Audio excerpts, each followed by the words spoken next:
Hey guys, it's Mr. C here, and I'm going to show you how to do the last example of the section 2.3 note packet, where we have to find the center and radius of the circle having the following equation, and then we're going to graph the circle. First of all, I want to mention that the equation of the circle is in general format. Alright, it follows that format that's given on the back side of the page, or the first page of this note.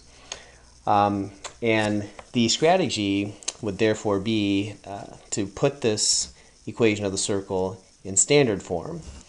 So here's where we're heading. Here's what we want.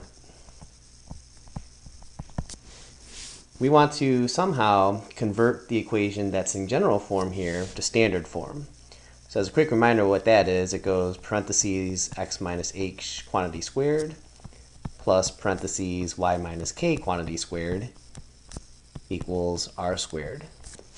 Now the reason why we want to put it in this format as opposed to having it in general form is because once it's in the standard form, we can quickly read off what the center of the circle is going to be as well as what the radius is.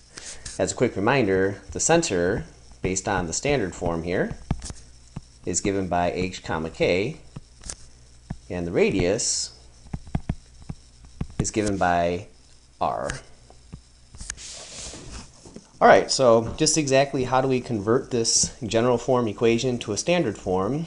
Well, I'm going to start off with a small step, and that step is to actually take the 18 over to the right hand side via subtraction.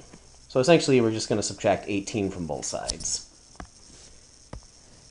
So on the left we would be left with x squared plus y squared minus 6x plus 10y.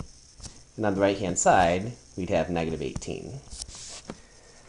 Now what we're going to do is 2 rounds of completing the square. So the reason why we have to do 2 rounds of completing the square is because if you look at the standard form, we have x minus h written as a perfect square, and then y minus k written as a perfect square. So in the mix here, we have both variables x squared and y squared, and then we have some terms that don't involve powers of 2. We would call those just linear terms. Alright, so to get going with the process of completing the square, what we want to do is rearrange the left-hand side so that the terms involving x are grouped together and the terms involving y are grouped together. So basically I'm just going to shuffle around some of the terms on the left-hand side. So I'll first start with x squared, and then I'm going to write minus 6x. And then I'm going to leave a little bit of space to accommodate the completing the square step. Plus y squared plus 10y. Again, a little bit of space to accommodate completing the square. And then we still have minus 18 on the right hand side. So now comes the completing the square part. What we want to do is just focus on the terms involving x at first. So x squared minus 6x. You want to pretend that these aren't part of the mix right now.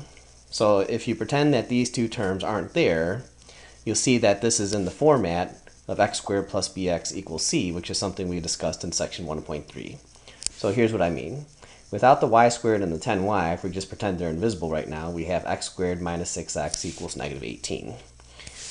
So notice that the leading coefficient of x squared is 1, which is awesome, because then what we do is we take the coefficient of x, this is kind of like a value of b, we divide it by 2, and then we square the result. Alright, so in this little bit of extra space right here, what we're going to do is add negative 6 over 2 quantity squared. Now we also have to do that on the right hand side to make sure that the equation stays a true equation. So plus negative 6 over 2 quantity squared. Alright, we'll clean that up in just a few moments. But now, let's pretend that the terms involving x aren't there, so that it's just y squared plus 10y equals the negative 18. Alright, so another round of completing the square. Do note that the coefficient of y squared is 1, so that's good, because now what we'll do is we'll take 10, divide it by 2, and then square the result. So with this little bit of space here, I'm going to write down plus 10 over 2 quantity squared, and of course we're going to have to add that on the right hand side as well. So 10 over 2 quantity squared. Alright, now let's go ahead and clean everything up. So on the left hand side we have x squared minus 6x, And then negative 6 over 2 is negative 3, but then we have to square negative 3. So that winds up working out to be positive 9. Continuing on, we have plus y squared plus 10y plus, and then 10 over 2 is 5, so we'll square that to get 25. So basically on the right-hand side, we're taking negative 18, we're adding 9 to it, but we're also adding 25. So I'm going to go ahead and just quickly add these up together. What you should get here is 16. And now let's take a look at what's on the left-hand side in a little more detail. First of all, I want to focus on x squared minus 6x plus 9. So if you use a factoring strategy here, in particular, what factors of 9 add up to negative 6, you would see that this factors as follows. X minus 3 times x minus 3. Which of course, since these are two identical factors, you can condense this and write it as x minus 3 quantity squared. And now it's starting to take shape of the standard form equation. Alright, let's do a similar thing with y squared plus 10y plus 25.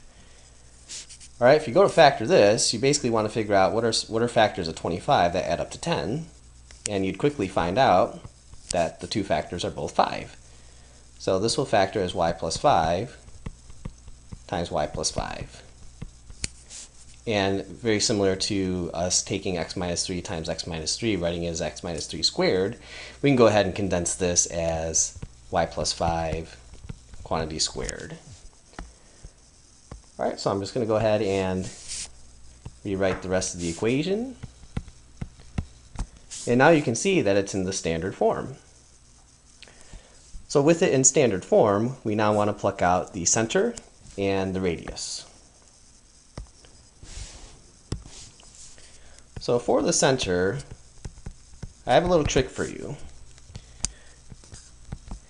What you want to do is think about setting the expression, let's pick on x minus 3 right now, setting the expression x minus 3 equal to 0. If you mentally set x minus 3 equal to 0 and solve for x, you get x equals 3, which happens to be the opposite of the negative 3 here. So my trick for you is to figure out what the value of h would be based on the expression x minus 3. Think opposite. So in the expression we're seeing a negative 3, and obviously the opposite of negative 3 is positive 3. So for that reason the value of h is positive 3. Now applying that trick to the expression y plus 5, notice the 5 here is positive. Well, the opposite of positive 5 is negative 5. You get the value of k. So the center is at 3, negative 5. Now for the radius. What I want to point out is that the 16 doesn't have a power of 2. So what that essentially means is that the value of r has already been squared. So you'll notice that 16 doesn't have a power of 2, and in our standard form we're saying r squared. So secretly, the value of r has been squared to give us 16. So my trick for you with this is if it doesn't have the power of 2, as we're seeing here at 16, just take the square root of that number to get the true value of r, which in this case is 4. So we have a circle with a center at 3, negative 5, and the radius being 4. And I'm going to go ahead and plot the center and the 4 points based on the radius in this coordinate plane. So the center is at 3, negative 5, so I'm going to go over 3, down 5.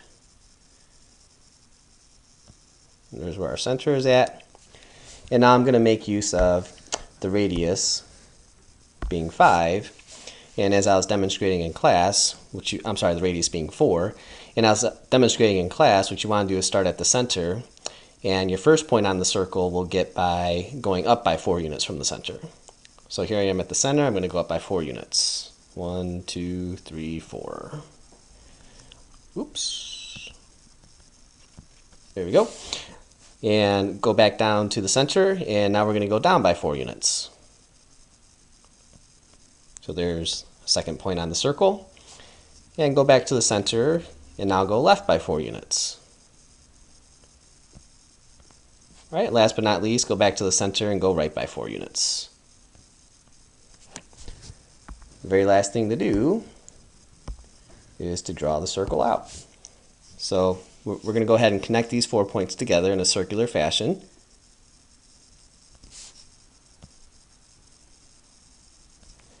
And there we have it.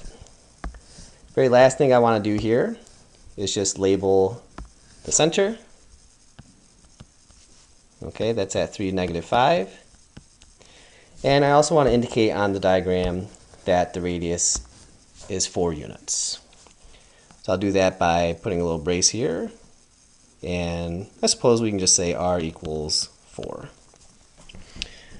Alright, that's how you take care of the last example of section 2.3. I hope you found this video helpful. If you have any questions, feel free to contact me. Otherwise, I appreciate you watching. Thank you.